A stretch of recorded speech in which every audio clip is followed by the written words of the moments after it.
व्यक्ति और समाज में सकारात्मक बदलाव के लिए शिक्षा को महत्वपूर्ण औजार के रूप में देखा जाता रहा है। समाज की जरूरतों, वैश्विक परिदृश्य में कुछ बदलाव के साथ विज्ञान और तकनीक में हुए अभिनव शोध के बाद आवश्यक हो जाता है कि समय समय पर स्कूली शिक्षा के पाठ्यक्रम में तार्किक बदलाव किए जाएं।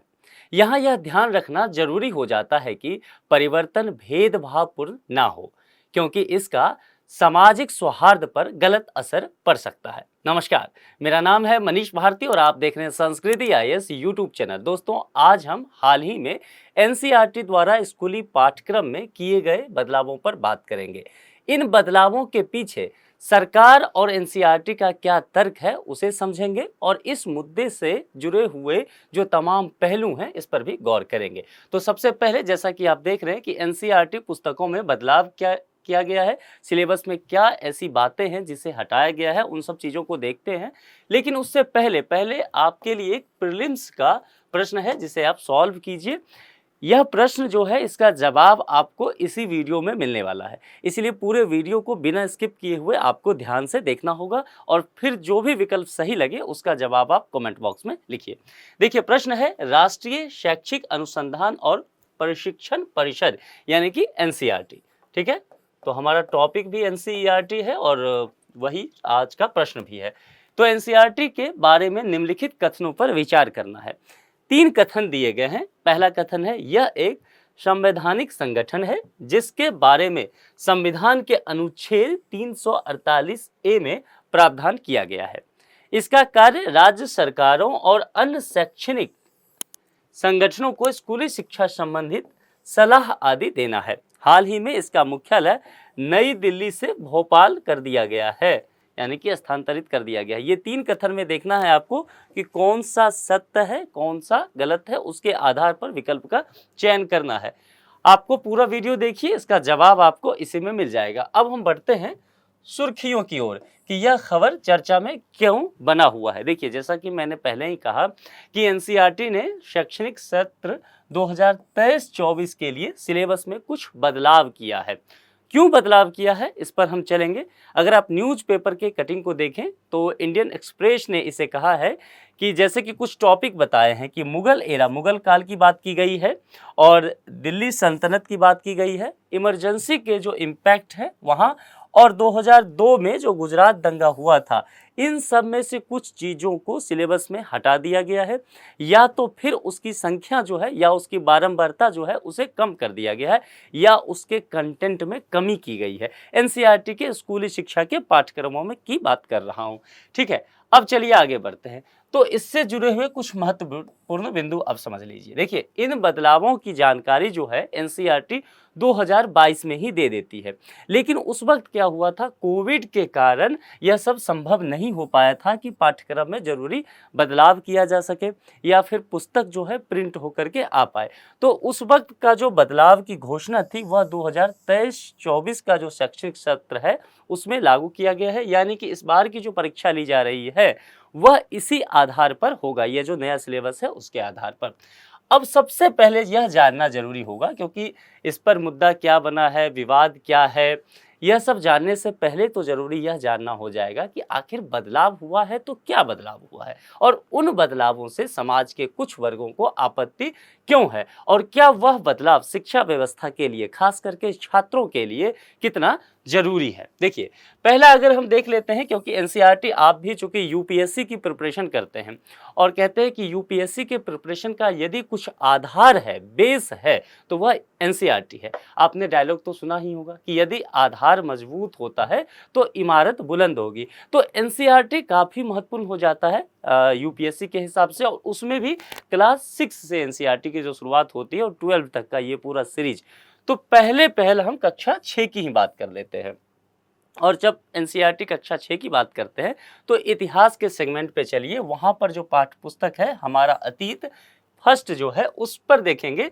तो इसमें वर्णों पर आधारित जो खंड एक दिया गया है जिसमें समाज में जाति व्यवस्था, वर्ण व्यवस्था को समझाया गया है, उसे कम कर दिया है, यानी कि उसका कंटेंट जो है उसे कम किया गया है, जिसे किंगडम, किंग्स और एक प्रारंभिक गणराज्य अध्याय के रूप में जो शामिल किया गया था उसके कंटेंट में कमी कर दी गई है। जैसे वर्णों की वंशानुगत प्रकृति क्या थी, अछूतों के रूप में लोगों के वर्गीकरण और वर्ण व्यवस्था की अस्वीकृति, इस तरह के वाक्यों को सिलेबस से हटा दिया गया। अब यहाँ समझिए, यहाँ मुद्दा आया अछूतों की, यानी कि दलितों की बात की जा रही है। तो जो दलित चिंतक हैं उनका कहना है कि दलितों से जो जुड़े हुए मुद्दे थे इतिहास के किताब में, जो कक्षा 6 के छात्र समझ सकते थे कि इनके जीवन की क्या समस्याएं हैं, हमारे समाज में किस प्रकार से वर्ण व्यवस्था के आधार पर छुआछूत जो है चलन में है, उसे हटा करके गलत किया गया है। ठीक है, अब समझते हैं कक्षा 7 की बात करते हैं। और यहाँ भी इतिहास की पुस्तक में यही पुस्तक का दूसरा खंड जो आता है, हमारा अतीत सेकंड, उसमें भी कुछ कटौती किया गया है। और यहाँ पर एनसीईआरटी कह रही है कि यह कटौती जो है तार्किक कटौती है, उस पर हम देखेंगे। यहाँ पर देखिए, मुगल साम्राज्य के अध्याय में कुछ कटौती कर दी गई है और सबसे बड़ा विवाद जो इस पूरे प्रकरण में है वह यहीं से है, मुगल साम्राज्य को लेकर के चला आ रहा है। तो मुगल साम्राज्य के अध्याय में कुछ तार्किक कटौती की गई है, जिसमें जैसे कि मान लीजिए हुमायूं था या शाहजहां, बाबर, अकबर, जहांगीर और औरंगजेब, इनका जो पूरा वंश चलता है, इन सबों के जो जहां जहां पर अनावश्यक रूप से कुछ बातें लिखी हुई थी या ऐसी बातें जिसकी जरूरत नहीं है, जहां देखिए फैक्ट एंड फिगर है तो उस फैक्ट को रखा गया है, उसमें छेड़छाड़ नहीं की गई है फैक्ट के साथ। लेकिन जहां पर ऐसी चीजें हैं कि बहुत महिमा मंडन किया गया हो, जहां पर ऐसा लग रहा है कि कंटेंट का रिपीटेशन है, ठीक है, और जरूरी नहीं है कि छात्र इस चीज को जाने, या फिर उस पर ऐसा लगेगा कि छात्रों पर अनावश्यक रूप से कंटेंट का लोड हो रहा है, तो उस सेगमेंट को बस हटा दिया गया है। मुस्लिम आक्रांता और अन्य वंश में भी तार्किक कटौती कर दी गई है, जैसे कि मामलुक, तुगलक, खिलजी, लोदी सहित कई राजवंश जो भारत में आए, तो वहाँ का जो है तर्कसंगत तथ्य जो था उसको तो छोड़ दिया गया है, लेकिन बाकी चीजें जिसकी जरूरत नहीं महसूस की गई, उन सब चीजों को सिलेबस से हटा दिया है एनसीईआरटी ने। दूसरे अध्याय में एक संदर्भ में जिसमें अफगानिस्तान के महमूद गजनी के सोमनाथ मंदिर, आप जानते हैं महमूद गजनी ने कई बार भारत पर आक्रमण किया था, जिसमें एक सोमनाथ मंदिर था जिसको ध्वस्त किया था महमूद गजनी ने। तो सोमनाथ मंदिर का लूट या तोड़ मरोड़ कर पेश किया गया जो फैक्ट है, और उसमें एक शीर्षक था जो उस चैप्टर में जिसका सुल्तान नाम दिया गया था मोहम्मद गजनी के लिए, उसको पूरी तरह से हटा दिया गया है, उसमें संशोधित कर दिया गया है। और उसके बाद अब चलते हैं 10वीं की पाठ्यपुस्तक लोकतांत्रिक राजनीति 2 में। ठीक है, यहाँ पर जो कुछ चीजें हटाई गई है, वहां देखिए लोकतंत्र और विविधता नाम से एक खंड था, उसे हटाया गया है। लोकप्रिय संघर्ष और आंदोलन के खंड को, लोकतंत्र की चुनौतियां पर जो अध्याय दिए गए थे उन्हें हटाया गया है। इसका क्या असर पड़ेगा भारतीय समाज पर, इस पर हम बात करेंगे।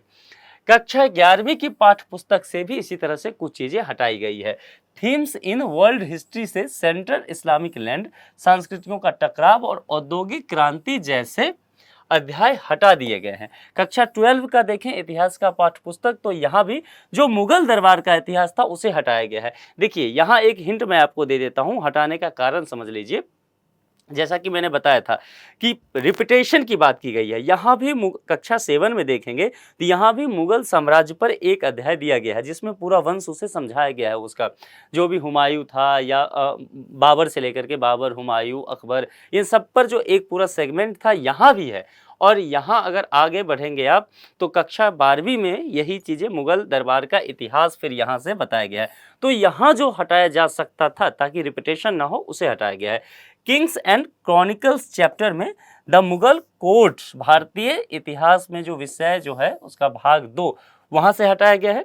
कक्षा 12वीं की देखें तो उसकी जब राजनीतिक विज्ञान की पाठ्य पुस्तक आप देखेंगे तो उसमें politics in India since independence में आपातकाल यानी कि इमरजेंसी पर जो अध्याय था उस अध्याय को छोटा कर दिया गया है, कंटेंट को कम करके 5 पेज से भी कम कर दिया गया है।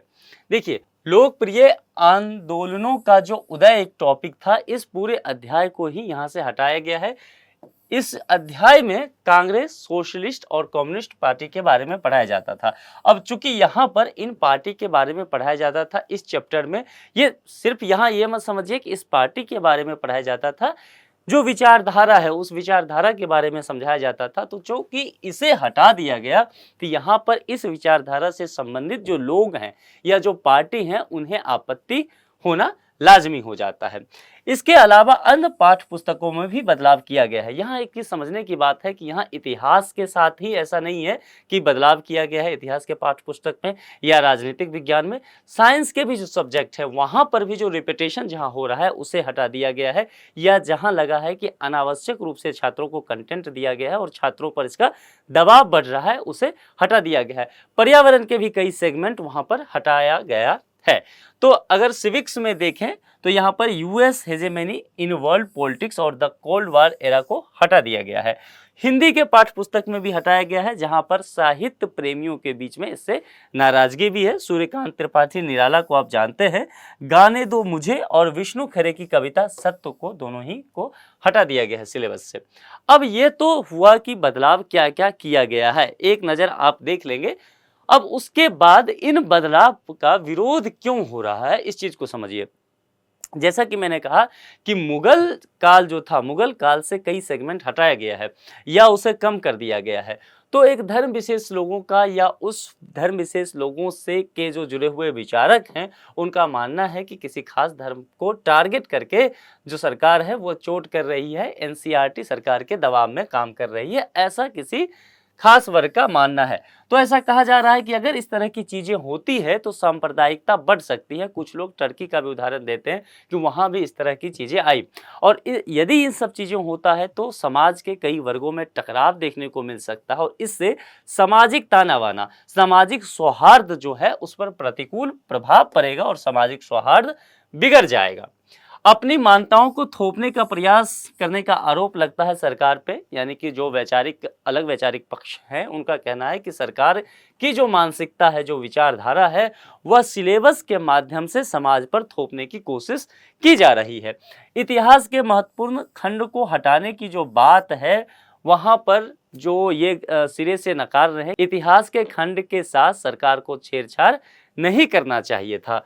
दूसरा एक आरोप लग रहा है सरकार पर कि दलित विरोधी है, यानी कि दलित की बात जहाँ की गई है, जहाँ छुआछूत की बात की गई है, उन सब चीज़ों को हटाया गया है। वर्ण व्यवस्था के सेगमेंट को हटा करके सरकार चाह रही है कि दलित से जुड़े मुद्दे लोगों के समक्ष ना आ पाए।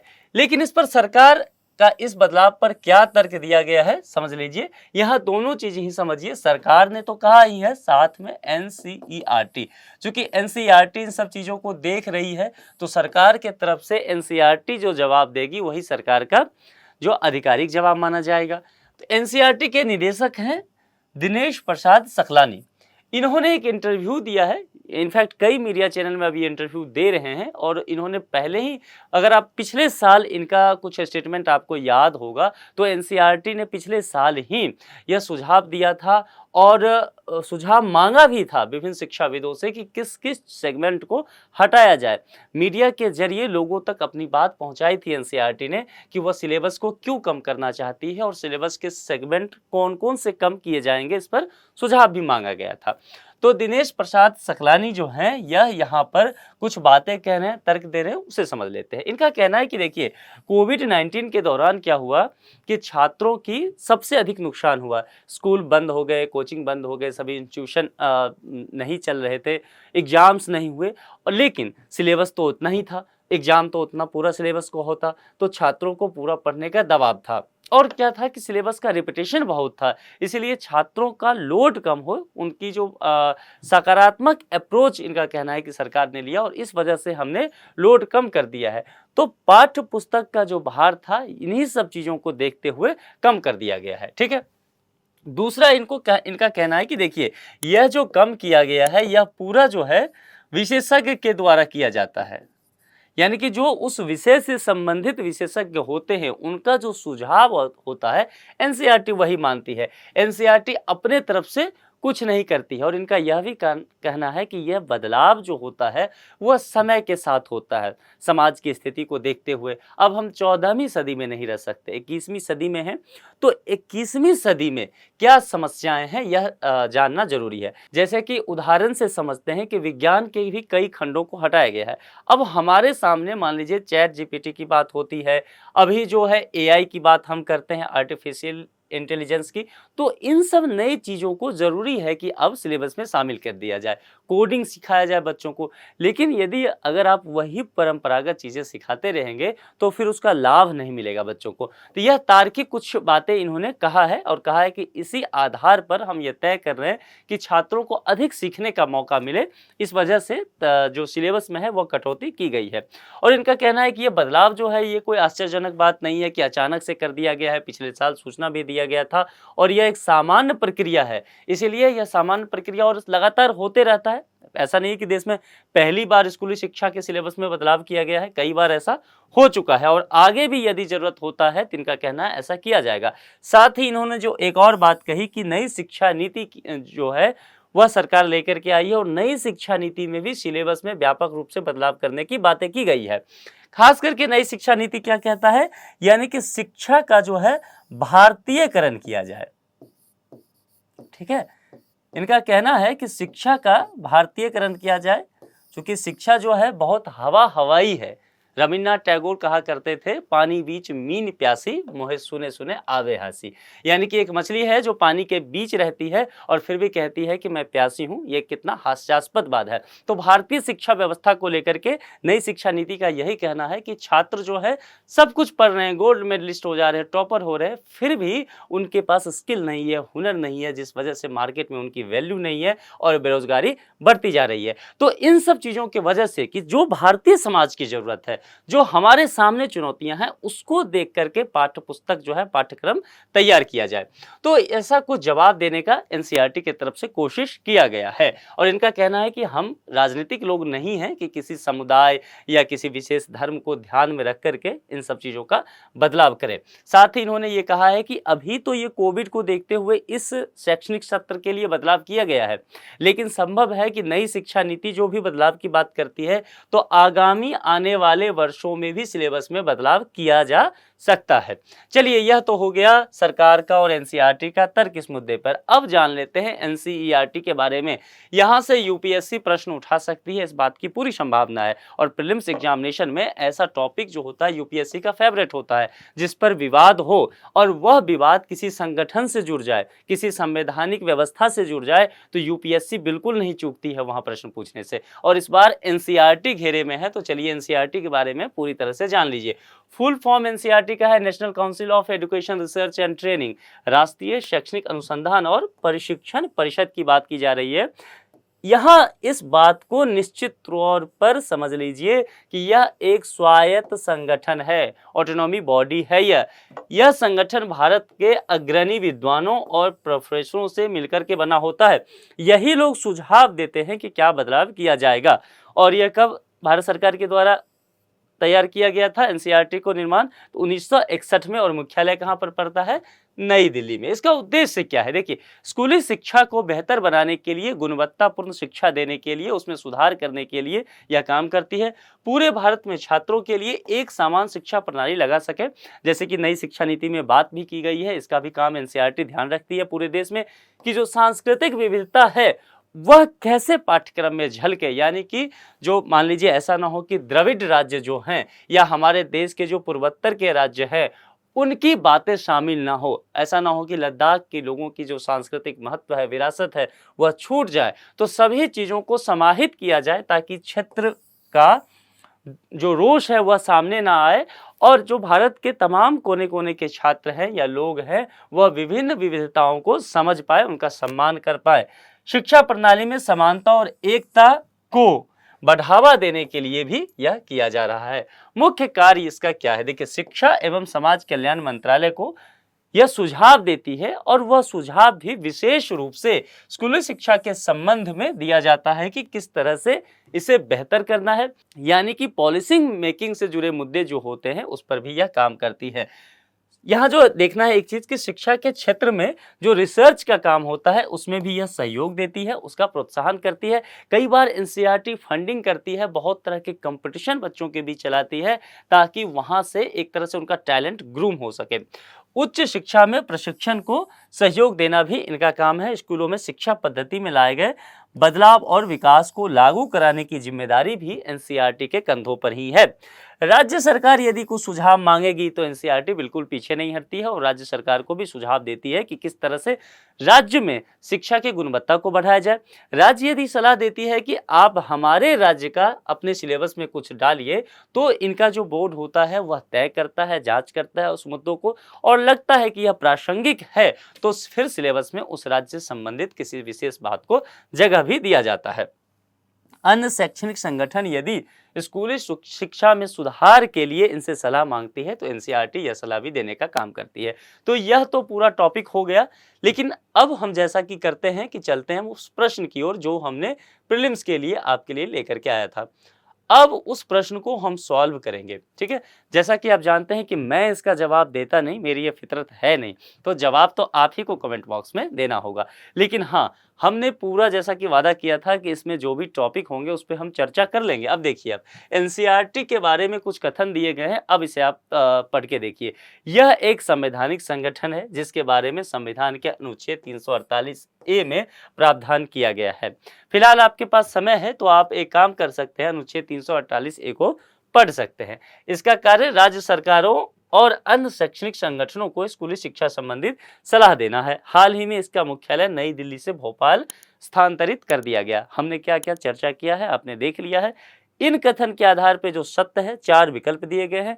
जो भी कथन सही लग रहा है उसके आधार पे कोई यदि विकल्प सही लग रहा है तो उसे आप कमेंट बॉक्स में लिख दीजिए, और आप लगातार ऐसा लिख भी रहे हैं। और मुझे बहुत खुशी है कि आप में से अधिकांशतः लोग, जो पहले 90% लोग सही जवाब देते थे, वह आंकड़ा बढ़ के 95 प्लस हो गया है। तो यदि आप ध्यान से वीडियो को देखेंगे तो निश्चित तौर पे आप सही कर पाएंगे, गलत होने की कोई गुंजाइश बच नहीं जाएगी। तो इस वीडियो में इतना ही रखते हैं। ध्यान देना है इस आपको कि अब सिलेबस में क्या क्या हटाया गया है यह तो हम समझ गए हैं, लेकिन ध्यान ये रखना है कि सिलेबस में नया क्या क्या जुड़ेगा। तो अखबार मैगजीन को पढ़ते रहिए, हमारे संस्कृति आईएएस के यूट्यूब चैनल को और वेबसाइट को लगातार फॉलो करते रहिए ताकि आप तक गुणवत्तापूर्ण कंटेंट पहुंचता रहे। इस वीडियो में इतना ही, अपना ध्यान रखिए, फिर मिलते हैं। Thank you.